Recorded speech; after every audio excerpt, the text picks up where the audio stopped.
Fala meus narrátios, tudo beleza? Hoje vamos analisar o filme Zumbilândia de 2009, dirigido por Ruben Fleischer e roteirizado por Reed Reese e Paul Wernick.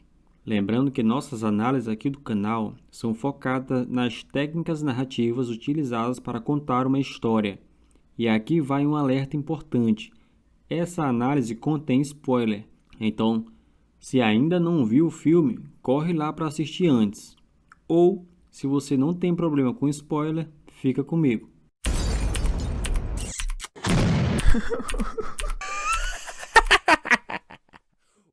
Zumbilândia é um filme de comédia com terror. Ele conta a história sobre a população mundial que foi dizimada devido a um vírus que faz com que as pessoas se transformem em zumbis. Um dos poucos não infectados é nosso protagonista Columbus, um jovem estudante cheio de fobias. O filme começa apresentando bem o universo da história, o protagonista e o Tom. E é extremamente importante entregar esses três elementos numa história. Fazendo isso, o público consegue embarcar na sua viagem. No caso de Zumbilândia, os roteiristas introduzem um universo caótico em que os personagens estão vivendo ao nos mostrar Columbus tentando sobreviver. Ele usa regras próprias para sobreviver, mostrando ser alguém extremamente cuidadoso. E enquanto age cautelosamente, escutamos narração complementar e engraçada. Além disso, a narração off deixa claro quais são as regras desses zumbis que não são lentos, mas extremamente rápidos e vorazes, fruto da evolução do vírus. Então, apenas com essa apresentação já sabemos que o protagonista é metódico, entrega essa informação quando cita sua lista de sobrevivência, medroso, quando mostra ser cheio de fobias e uma delas é medo de palhaços. Isso revela a fraqueza do personagem, mas apesar disso tem senso de humor, um personagem que apesar das dificuldades, brinca consigo mesmo e com o próximo. E isso o torna agradável de acompanhar. A promessa é de que vamos acompanhar a história de um fracote fracassado vagando pelo mundo cruel e maldito dos zumbis. Isso por si só é cômico por ser contrastante. A história prossegue e cada vez que uma regra do Columbus é aplicada na prática, vemos saltar na tela o número da regra. Esse recurso do personagem ser metódico nas suas ações justifica o fato dele ter sobrevivido até agora. Seria estranho um medroso e covarde estar vivo num mundo como esse. E um pouco depois é explicado que essas regras foram criadas por causa das fobias que ele tem desde antes do apocalipse zumbi, revelando detalhes de que ele sempre foi assim. Columbus conhece Talarice, um caipira que é completamente o oposto dele, descuidado, desenrolado e ousado. Eles apontam armas uns para os outros, mas é claro que o Talarice vence por pura e simples covardia de Columbus. No fim, eles acabam se juntando, por mais que essa junção de personagens seja rápida, você releva por se tratar de uma comédia e porque o ritmo da história foi o melhor dessa forma. E atentem para um ponto relevante para sua história. Columbus e Talarice são perfeitos opostos. Um covarde, o outro ousado. Um mais cuidadoso, o outro displicente. Essa oposição é importante para gerar algo fundamental na relação dos personagens numa história. Conflito e contraste. Sem isso, a história ficaria monótona. Lembre que, bem escrito, quanto mais contraste, melhor. No caso desse filme, temos o contraste dos personagens, mas também do protagonista nesse mundo. Um nerd fracassado e covarde sobrevivendo ao apocalipse zumbi. Nesse ponto da trama, fica claro os objetivos de cada um. Columbus quer reencontrar os pais, típico de um cara de família, e Talarice quer encontrar um bolinho. E aqui está um dos segredos da comédia. Revire os arquétipos. O cara bruto, corajoso e ousado que você cria a expectativa de salvar o mundo, proteger as pessoas, mas que se revela ter sido carinhoso com um cachorrinho e procura um bolinho. Isso é comédia porque quebra expectativas. A história prossegue e temos o recurso do flashback. No flashback, vemos Columbus em seu mundo comum, jogando videogame no seu quarto, comendo besteiras e sonhando com uma mulher gata, um típico arquétipo do nerd perdedor. Alguém bate na porta e é a vizinha. Ela entra assustada, fala sobre o mendigo doente que a atacou e, por fim, ela se transforma em zumbi e ataca-o. Ele a mata. É importante notar que essa cena é o incidente inicial. Depois posso explorar mais sobre esses pontos narrativos principais de um roteiro. Mas, resumidamente falando, o incidente inicial é a mudança que obriga o personagem a agir em prol do desejo de restabelecer a paz do seu mundo. No caso de Zumbilândia, foi esse incidente que fez Columbus sair de casa e viajar em busca da casa dos pais em outra cidade. Peraí. Na ação de Columbus abrindo a porta para a vizinha, houve um equívoco narrativo. Pensem comigo, se o personagem é tão medroso e cuidadoso ao agir, por que ele abriria a porta? Aí entra a narração dele justificando ter quebrado uma regra porque a vizinha é linda. Então, tudo está bem alinhado e condizente com a lógica do personagem. Se você quebra a própria regra sem propósito narrativo, você quebra o acordo com o público e a partir de agora fica menos crível as ações e a história da trama. Importante observação. Como numa boa história, nada é gratuito. Na cena em que Columbus acolhe a vizinha, ela se deita nos ombros dele, cansada, e ele fala em narração off, que sempre quis tirar os cabelos da orelha de uma mulher. Então o flashback foi apenas para mostrar o começo de como o mundo virou de cabeça para baixo? Não. O objetivo foi revelar que Columbus quer ter uma garota para tirar os cabelos da orelha, que nada mais é do que ser carinhoso e protetor. Essa semente será importante lá na frente, mas já revela um desejo do personagem, namorar. Vamos para o primeiro ponto de virada, que é quando a vida do personagem muda por causa de algum acontecimento. O nerd, Columbus, e o cowboy, Tallahassee, se deparam com uma jovem bela que está em perigo, Wichita. Ela vai até sua irmã Little Rock, que foi mordida e precisa ser morta. Após diálogo comovente, Wichita convence Columbus a entregar a arma para que ela mesma a mate. Surpreendentemente, elas se voltam contra os dois, roubam suas coisas e o carro. Uma virada negativa para a dupla.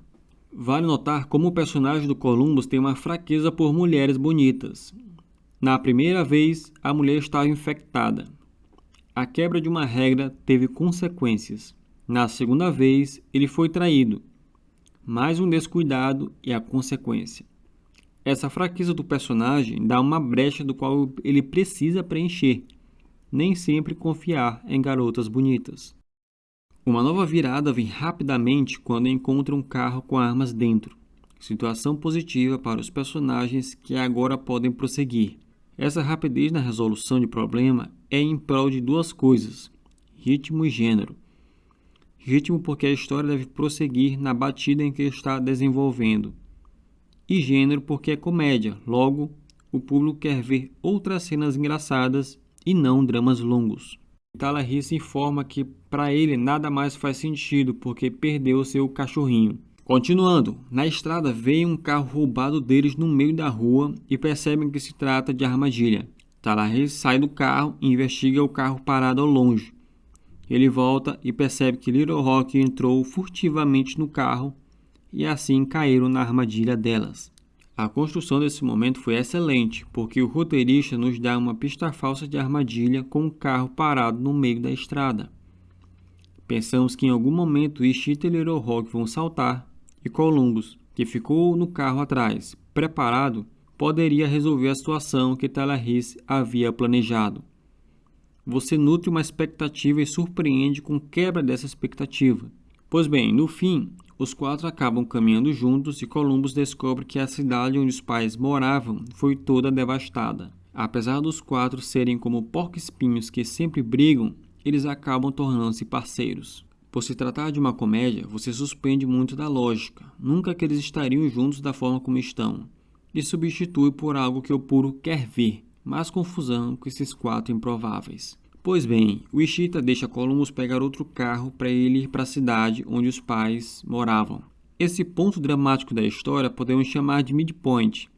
O midpoint é um acontecimento no meio da história que muda drasticamente a vida dos personagens. No fim, ele decide ficar com a galera, porque ali está uma espécie de família improvisada e principalmente por causa de Wichita. Numa das paradas, o grupo para numa loja de artigos indígenas. Eles quebram tudo pelo prazer de estarem finalmente quebrando as regras sem serem punidos. É um momento de alegria e regozijo que transmite a mensagem: uau, que legal! Finalmente eles estão juntos num propósito. O significado é que agora os laços de amizade foram fortalecidos e a nova família está se desenvolvendo. A jornada continua e eles chegam na casa do ator Bill Murray, que interpreta ele mesmo.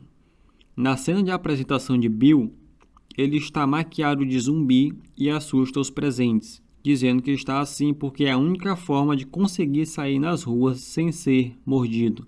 Prosseguindo, Columbus e Little Rock estão numa sala de cinema dentro da mansão e não sabem sobre Bill Murray. Tallahassee diz para Bill assustar Columbus, que está no cinema.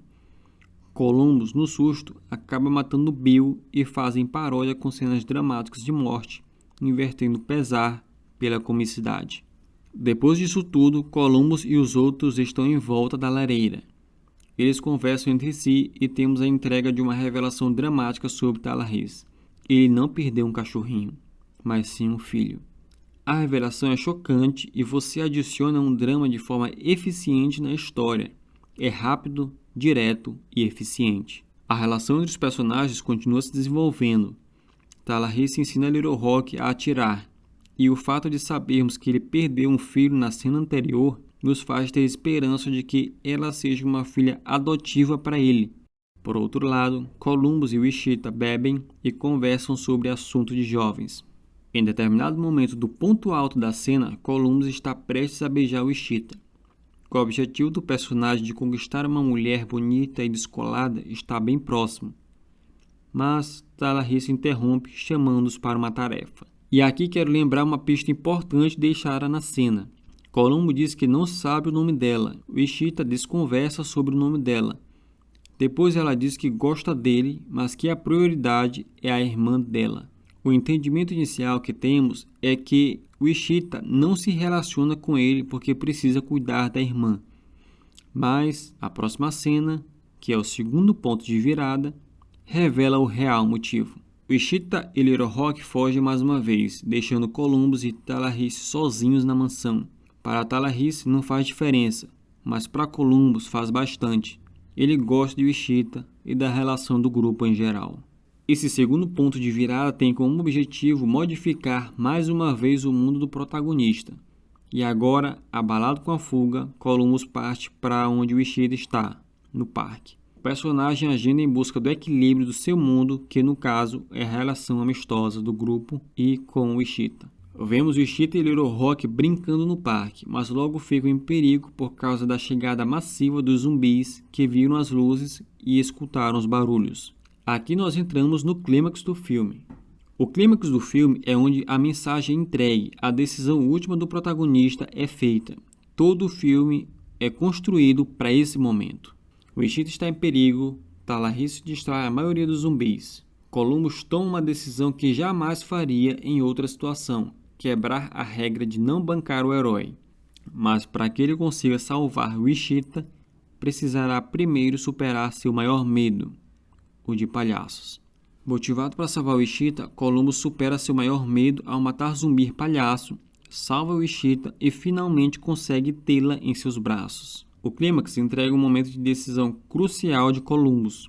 Ou ele quebra a regra para tentar salvar a garota de quem gosta, ou ele foge como um covarde, continuando com medo de palhaços e sem uma garota. Como recompensa para Columbus, Wichita disse o verdadeiro nome, Krista, ou seja, finalmente Krista está rendida a ele. E vocês lembram daquela cena do início onde Columbus diz que o sonho dele era se relacionar com uma garota para poder tirar os cabelos da orelha? Pois aqui ele consegue. Finalmente Columbus conquista o objetivo de tirar os cabelos da orelha de uma garota, que simbolicamente significa cuidar e proteger ela. O clímax do filme está resolvido.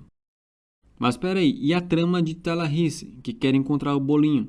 Prosseguindo para a conclusão da história, Tallahassee encontra um local com vários doces, mas nenhum tem um bolinho. A trama B caminha para um fim trágico. De repente, o motor do carro é ligado e Columbus e Tallahassee correm assustados, imaginando que mais uma vez foram deixados para trás. Mas, como última virada, Little Rock arremessa um bolinho para Tallahassee e Krista convida-os para entrarem no carro. O problema de Columbus está resolvido, encontrou uma nova família e garota de quem gosta, e o problema de Tallahassee também é resolvido.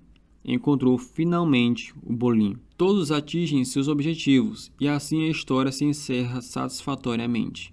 Narrativos, essa foi a análise narrativa do filme Zumbilândia. Percebam como até na comédia, que aparentemente é livre de estruturas e amarrações técnicas, é necessária a inclusão desses princípios para que o filme seja atraente e satisfatório para o público. Comentem aí embaixo o que acharam dessa análise e digam qual filme vocês querem que a narrativa seja estudada. E não esquece de ajudar o canal curtindo, se inscrevendo e ativando o sininho. A meta atual é alcançar 100 inscritos. E se você está vendo depois dos 100 inscritos, a meta é dobrar a meta. E não é só pela meta, você curtindo e se inscrevendo e ativando o sininho, poderá receber notificações de vídeo novo em primeira mão. Até a próxima cena.